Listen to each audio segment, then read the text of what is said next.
There's a Hindu expression that says, all this struggling to learn, all this struggling, and all we need to do is remember. Of Course in Miracles calls it a journey without distance to a home we never left. But boy, can we get far afield. It's been a long week, hasn't it? I mean, it's only been 7 days, but somehow the elasticity of the perception of the elasticity of time certainly took its toll. And yet I was somewhat concerned about this message today. It's really important to maintain an integrity with the spiritual messaging in a spiritual community, as someone reminded me of in the last service. And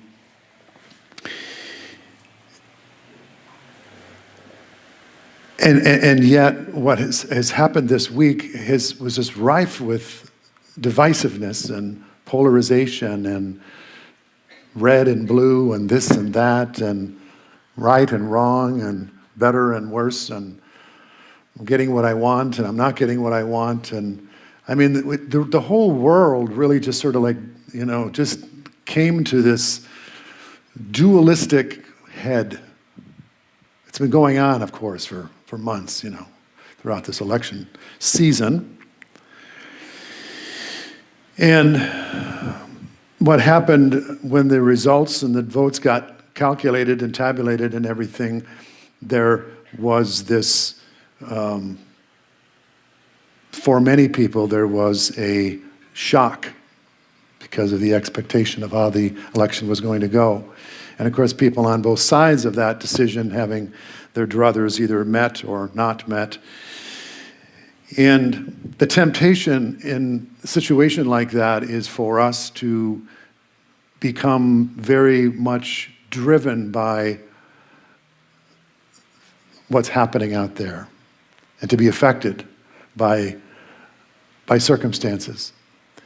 So it's a real test of our spiritual fortitude, our spiritual centeredness, to stand in the middle of a storm like this, yeah? And to stay true to what we know does not have a liberal, conservative, red, blue, it's purple, actually.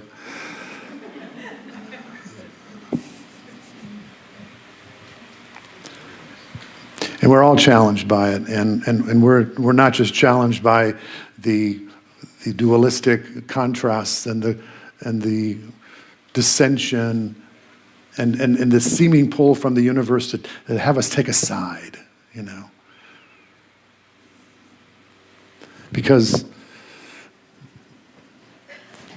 we've been raised and we've been enculturated that we need to be on one side or the other. That there's a safe place to stand, or there's a place to stand here that's going to take care of me.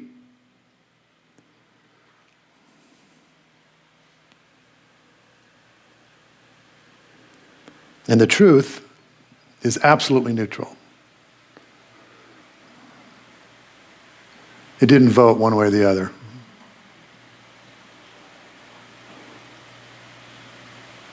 It was the container under which all of this activity took place. It was the content. It was the context that was in which it all occurred, and it was unaffected by the results.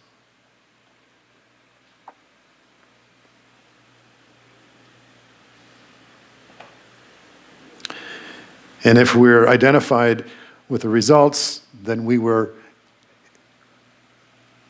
raised up or drawn down by the results. And if we are identified with the context, it was just something that happened. But it did not affect us deeply.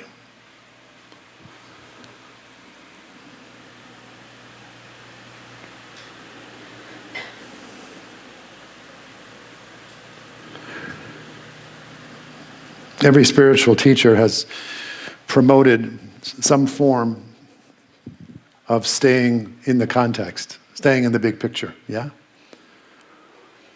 And with an absolute recognition that there is going to be challenges in our life. That the winds are going to blow, the winds that we like and the winds that we don't like. That there's going to be tough stuff, trials, tribulations, Jesus called it. Buddha said, sorrows and joys, and it's all there. But their teaching was not about that there's going to be all these things that we have to deal with. Their teaching had to do with how to be with those things that we have to deal with in a way that would allow us to stay true to what we are, to who we are, to whose we are, to life, to love, to wholeness, to peace. And so these opportunities, when life gets very contrasted like this, when it gets very heated, then it's a powerful opportunity for you and I to really practice these principles in a profound way. It's not just the glib look from somebody that you have to deal with in a day, Maybe it's something that really just cuts into the quick of your sensibilities or your values or what you hold dear, or what you've even championed. And then our connection to the truth of our being, to that notion that we are unassailable at the level of our being, really comes into significance and importance. And sometimes it feels like our connection to that is very tenuous, and we're just hanging on by a fingernail. Yeah? But all of that is made up. How can you be hanging on by a fingernail to your being? It's all made up. It's all story. But if we believe the story, then we are carried away into this land of suffering, right? Because we believe the appearances, and we believe the appearances are fundamentally going to diminish us in some way or against us in some way. And we do what humans do. We defend, or we strike out, or we maybe at first we're just in shock or awe or resistance, denial. And we shake our head and wake up the next day and hope that it was just a dream or something like that, yeah?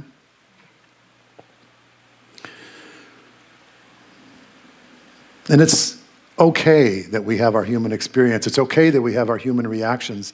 We're not here to sort of like do a spiritual bypass, which is like, stuff happens and then we immediately are supposed to be, gleefully, blissfully above it all.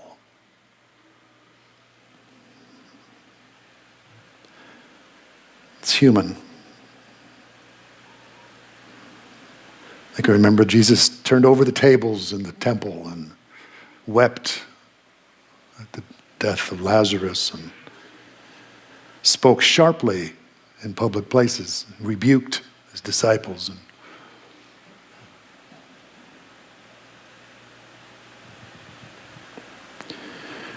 But he also was a teacher of love.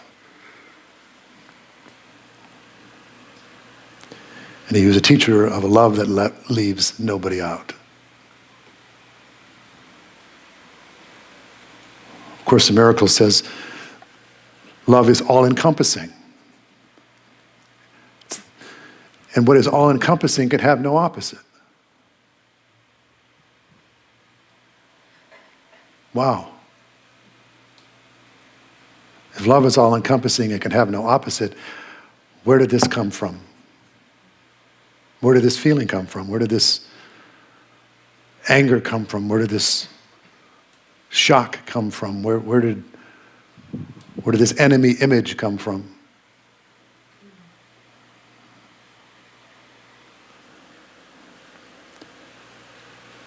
I was talking with someone in the first service, and we both agreed that, regrettably, politics does not draw from spiritual source. Have you noticed?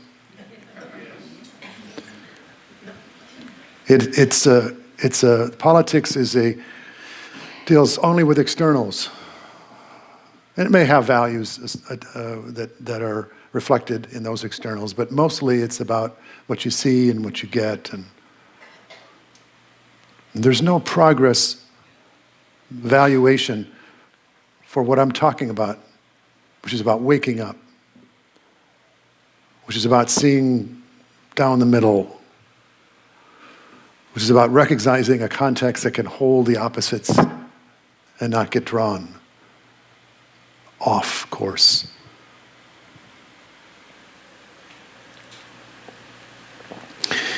And the way to do that is being present. And we've heard this, we hear it over and over again. That the reason that we get so upset is we see what happens, and then we make up a story about what that means. Either what it means that it happened, or what it means now that it has happened for the future. We catastrophize. Oh. And we have no clue. Do we really know? But that doesn't stop us from making up stories about what something means, and then how that affects us, and what's going to happen because of what's happened. And that's all optional. Did we know? Did anyone tell us along the way as you were growing up? All of that stuff is optional. There's what happens, and that's what is, and we won't argue about that. But what we do with it is all optional. What I do with what happens in my life is a choice. And the choice determines my experience. And there's a choice for suffering, and there's a choice for liberation. And the choice for liberation is a choice based on love, inclusive.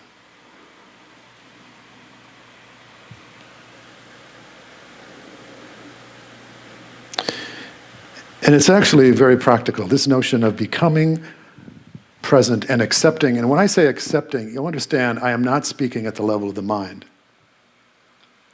I'm not talking about judging something as being okay kind of acceptance. I'm talking about acceptance in the sense that this is what is. This is the isness. Am I doing something to make this? It's crackling away here. I'm talking about the kind of acceptance that just says this, it is what it is. This has happened. Just that. Because what happens then is there's this energy that has been pulling me away from this moment, which has to do with my reaction to what has happened, which is pushing away or a pull into a story or anxiety, because it's all story. But when I come into this moment and I say, this is what it is, then I have the capacity then to be back into my heart. Being present, acceptance, is the portal into the heart. And the portal into the heart is the way to spiritual understanding. There is no other way around it. We will never think our way into the heaven, into the kingdom of God. We will never think our way there. Things will never get good enough for us to be able to embrace life at this surface level of being, to say that now life matches my expectation for heaven, and so now I will open my heart to life. Because the heart has the capacity to open itself up to what is, regardless of what it is. And I don't mean, when I say that, I don't mean that there's any kind of a validation, or that there isn't some preference, or there isn't some understanding that I would like it this way or that way, or that there may not be some way that I want to be about changing things. It has nothing to do with that. It has to do with a non-anxious posturing of acceptance of what is. And when I can get there, then I am in this part of me, I am in my wisdom self. I am in this place from which I can make a decision that actually could do some good. But if I'm in anger, if I'm in resentment, if I'm in denial, if I'm in fear, those are not the contexts of being that I want to do something with. Do we know this one? Isn't that what has sort of ruled in our world?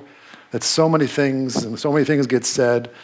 And I think I'm going to switch mics because I don't like that crackling. It may not be bothering you, but it's bothering me. So which mic should I grab? Is there a wireless mic? Did we put that away?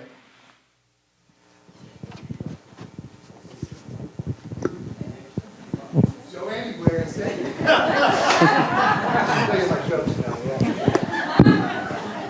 guy walks into a bar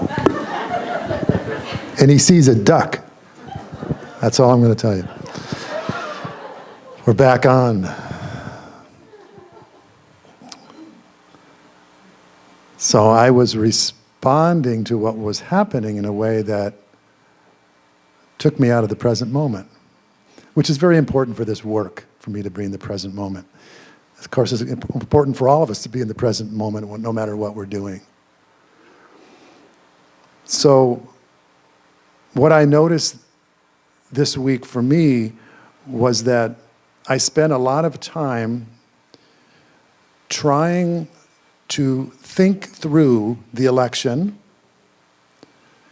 and do all kinds of analyses on it. And I talked with Denise, and she goes, "You are so in your head." I was becoming like an analyst, about to this happened because of that happened, this happened. And that was sort of my form of denial of, just really being with it and getting back to this space, getting back to this place where we can bring all of ourselves to this world and to what is and to what's happening. That's what we're being called on, guys. We're being called to bring our best selves to this world, our whole self. Not our angry self and our, ticked off, feeling victimized. That's not going to work. We need to do it in our own lives. We don't even know what anything means anyway. I mean, these stories that we make up are all concoctions of projections, right? We don't know. So there's a story that you've heard before, I'm sure, but it just illustrates this idea that we don't know, but yet we're quick to judge. So the story is this poor farmer who lives alone with his one son. They're poor and they live a hard life, and one day their only horse runs away. You know this one? And all the villagers, your well-meaning friends and neighbors come around and say, "Oh, that's horrible. What will you do now? And, who's going to farm your land, and how will you farm your land? And oh my God, you're so unlucky. And this is bad news." And the farmer says, "We'll see." Well, a few days later, the farmer's horse came back, and bringing with it a wild stallion. And of course, the villagers noticed, and they came around. And do you notice how the villagers come around? And I'm not even just talking about the people that live around you, but the villagers that are in your head? They come around and they're quick to tell you what this is, right? And they say, "Oh my gosh, farmer man, you are so lucky." And the farmer said, "We'll see." Well, the next day, the farmer's son was taming this wild beast, and he's thrown off the back and he breaks his leg. And the voices rise up again, and they say, "Oh, your only son. This is horrible. Oh my God, this is horrible." And the farmer said, "How'd you know?" So a few days later, the army comes through town, and they were there to draft all of the able-bodied men to fight in a distant war for their emperor. And the odds were very small that any of them would come back. And all the young men of the village were drafted in, except for the poor farmer's injured boy, were taken away. and the villagers and their children. And they looked at the poor farmer and his boy, and they said, "You're so lucky." Clearly, good news. And he said, "We'll see." There's a Taoist expression that says, fortune, misfortune, hard to say.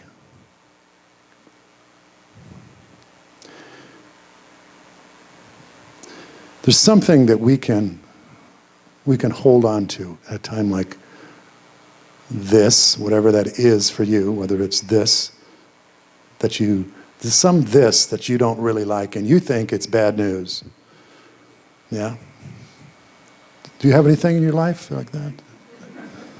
Okay, I'll just do it for myself. So here's the thing. So there's this idea that the evolutionary impulse of the universe has been pushing through its creation. And it's seeking to express itself even more fully through its creation. That we are evolving. And that could it be that all of these situations that we encounter in life, that we quickly judge or that we quickly decide this is good and this is bad and this is, going the direction that I think it should be going, and this is this is going backwards, this is evolution, this is devolution. What if it's all evolution? What if all those upendings, what all those setbacks, those things that seem to be wrong, those things that seem to stand outside of the standard deviation of your expectation, What if everything is part of this one presence, this one power, this one life that we call spirit, is seeking to express itself and to be made known through its creation, and it's going to result in all kinds of forms, not just the ones from our very narrow understanding we would say are good. How do you know what's going to awaken this planet? How do we know what is actually going to be grist for the mill of our own enlightenment? Has anyone ever had a bad thing happen to them in their life, when you judged it bad, right? And the consequence of that thing, you became more awake to who you are. Has anyone had that happen to them? Okay. I rest my case. Many hands. But in the midst of it, when it's happening, it feels like the villagers are speaking in our head saying, "Oh, this is horrible. This is just shouldn't be happening." Shouldn't. Has anyone said that? This shouldn't be happening. Well, we're morally superior to reality, right? No, not this. And sometimes that very this is the thing which whittles away this precious but so flimsy identity that we hold about ourselves, that's attached to position or economics or who we're with or where we live or any number of things which are defined by these externals. And when those things are taken from us, oftentimes the divine purpose has a much better opportunity to be seen and recognized and revealed through you and I than if all those pieces remained in place that we think should remain in place.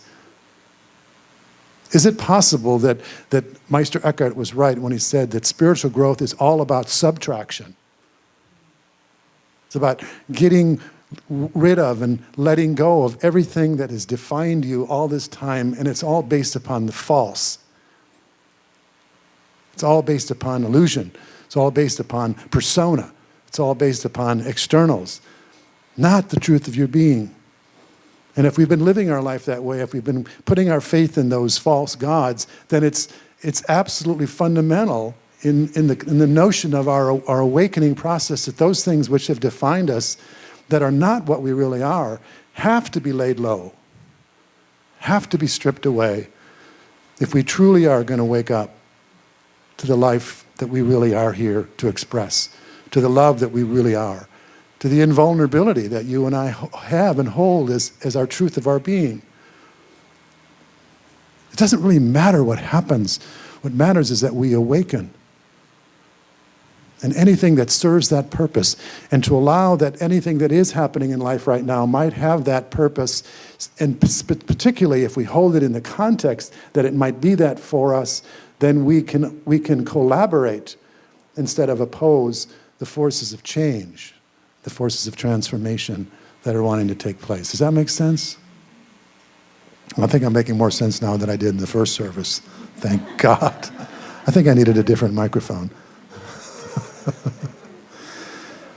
But it's become so clear to me in my own life that when I jump to judgment, when things happen that it seem to be difficult or in opposition to me, if I really look deeply at those situations, they're not in opposition to who I really am. They're only in opposition to who I think I am.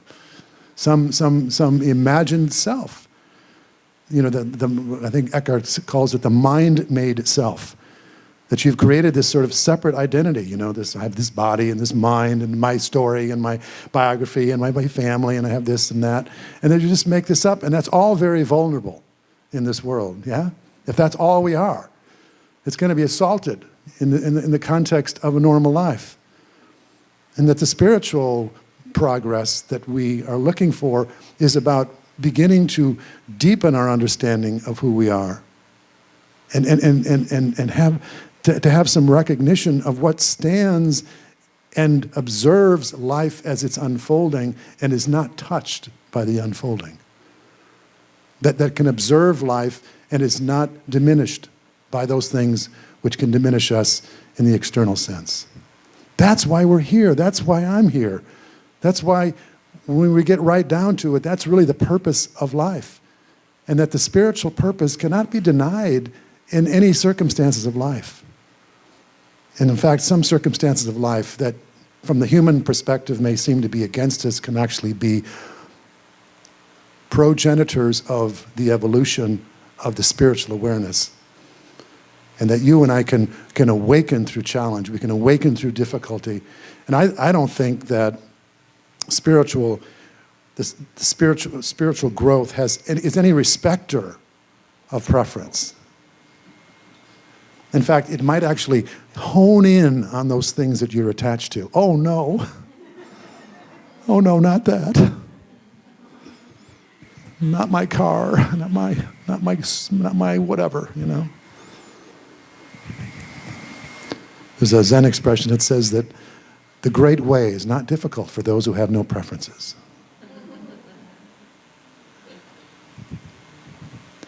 We saw preferences big time, didn't we, in this election? And you know, maybe sometimes that polarization, that divide that was brought up into this really extreme and contrasted way is the perfect way for us to awaken. Because we can feel so uncomfortable in that divisiveness that it calls us higher. It calls us, there must be another way. There must be another way of being together. There must be another way to do politics. Must be another way to define ourselves. And I heard a statistic that said that in 1982, I believe, they surveyed parents and they said, if your child married someone from the opposite political party, would that be an issue for you? And 5% said it would be an issue. They did the same survey in 2010, and it was 50% would be an issue for the parents if their child married someone from the different party. Interesting. So what does that mean? We become more attached, yeah?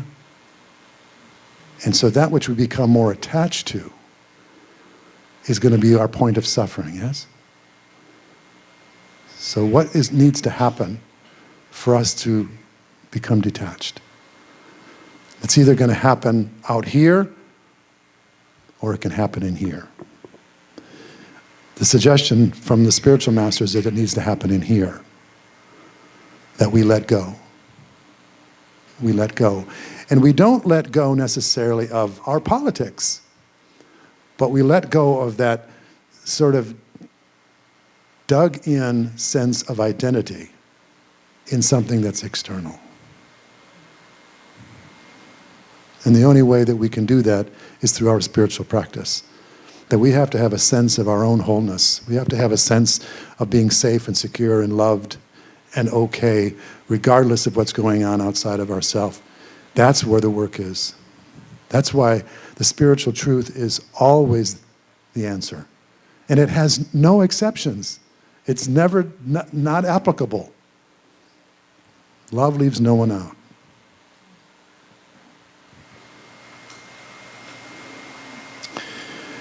So the work is to come into the present moment.